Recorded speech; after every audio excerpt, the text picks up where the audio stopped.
Batman the Animated Series is well known for its darker, more gritty tone compared to other cartoon adaptations on The Dark Knight that had come prior, and that's all thanks to Tim Burton's Batman movie, which came out 2 years prior to the show's debut.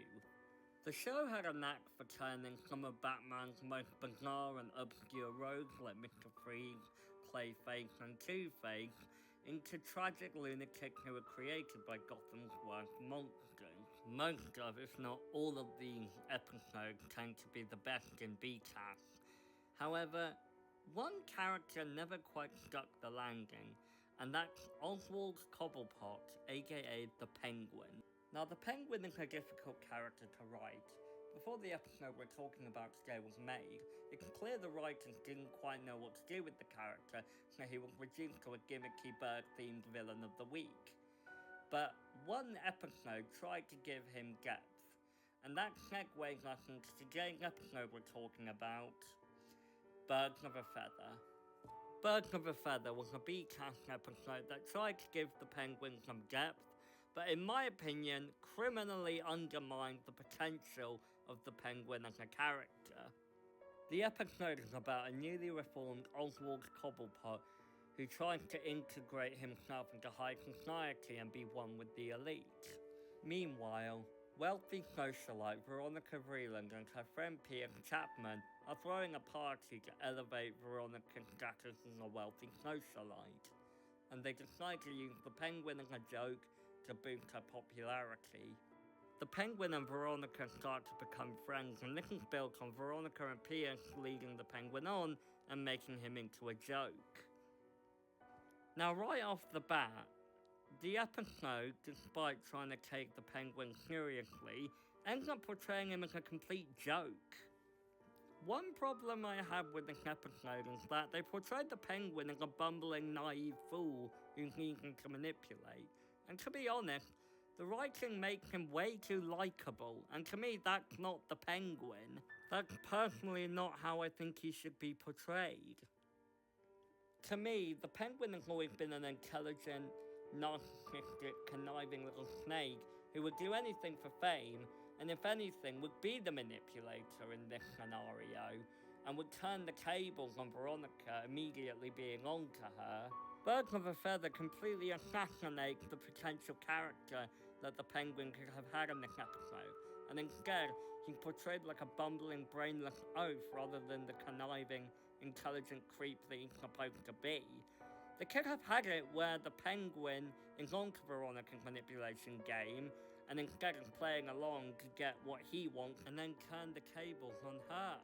This guy is portrayed as more like a bumbling teenager with a silly schoolboy crush rather than a legitimate threat to Batman and anyone around him. Yes, you can still have a tragic villain try to reform, but it shouldn't be out of their own genuine want to change. Take someone like Joe Goldberg, for instance, from Netflix's You. Joe tries to change throughout the series, but he doesn't actually want to. He wants to be seen as the White Knight and the hero of the story. Yeah, Joe has sympathetic traits, but he's also cold and manipulative, and he actually kills people. The difference between Joe Goldberg and Oswald Cobblepot is that Joe tries to change, but he doesn't actually want to. He wants to be accepted for his violent tendencies, but he also wants to be seen as the hero of the story, the White Knight.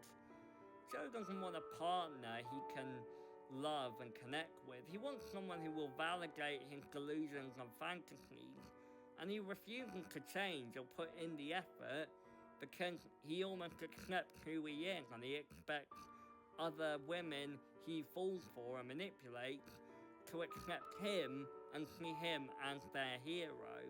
Also, Batman is portrayed as uncharacteristically cold in this episode, which I find weird.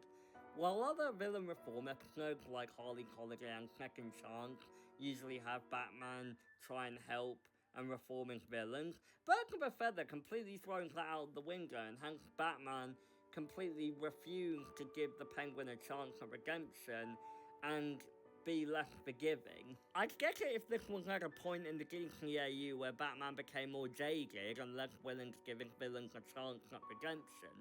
But this is the same season where Batman tried to offer Matt Hagen a cure after he became Clayface. Overall, Birds of a Feather just feels too cynical and mean, and like the writers tried way too hard to make us feel sorry for and sympathize with the Penguin. But let's move on to another BTAS content creator to get their perspective on the episode. Take it away, Luke. I think that there are a lot of factors that go into determining the quality of a piece of media. When I look at cartoons, the elements that I think are most important are the quality of the animation, the art design, the music, the voice acting, and of course the writing. I also try to look at the series as a whole and see how each episode stacks up to the overall standard set by the series. And by these metrics, Birds of a Feather is a fine episode. There are way worse episodes of Batman the Animated Series than Birds of a Feather. Sure, I get where Harry's coming from regarding the characterization of the Penguin, but that's more his personal preference on how the character is portrayed. To my mind, there are significantly worse episodes of BTAS that also star the Penguin. Blind as a Bat, for instance, with its wonky animation and low-stakes plot. Or the categorically worst episode of them all, I've Got Batman in My Basement.